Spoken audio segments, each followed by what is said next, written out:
Singapore is committing $8 billion to continue support for workers and businesses hit by COVID-19. But Deputy Prime Minister and Finance Minister Heng Keat says this time there are no plans to draw on past reserves. Melissa Go with the details.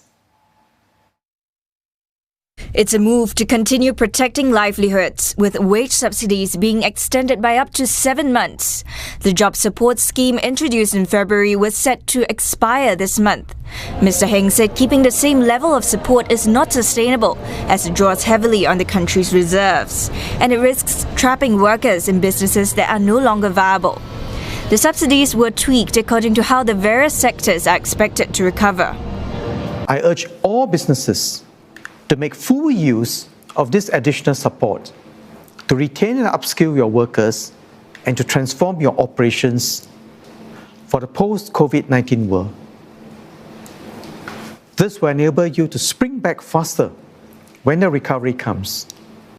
Aviation and tourism are among the hardest hit and will get 50% of wage support until next March, while arts and retail, among others, will receive 30%.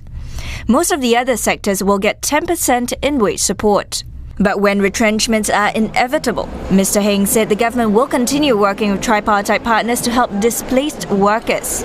More low-wage workers will be eligible for a special payment of $3,000, and the COVID-19 support grant will also be extended. It benefits laid-off workers or those whose income were hit significantly. But even amid the severe economic climate, there are bright spots.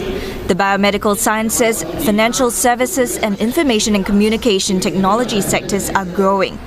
The new 1 billion Jobs Growth Initiative aims to help firms grow their local headcount over the next 6 months. It supports the move to create new jobs, especially for older workers. It'll co-pay up to a quarter of salaries for new hires or half for workers above 40 years old. Mr. Heng said more support will go to the hardest-hit aerospace, aviation and tourism sectors. The move will retain their core capabilities and position them for recovery. The Changi Air Hub and its adjacent industries contribute to over 5% of Singapore's GDP and employ more than 190,000 people. Tourism adds vibrancy to our retail and F&B sectors. Mr. Heng said they are key to the economy and are multipliers to other sectors. The aviation sector will receive another $187 million, meant to extend the support measures until next March.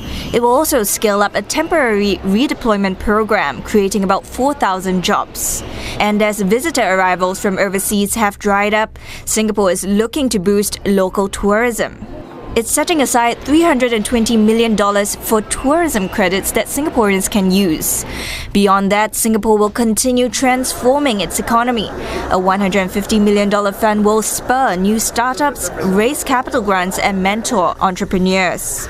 This year, Singapore is projected to spend more than $102 billion, a 7.6% drop from its previous estimate in May, when its fourth round of COVID-19 relief measures was announced.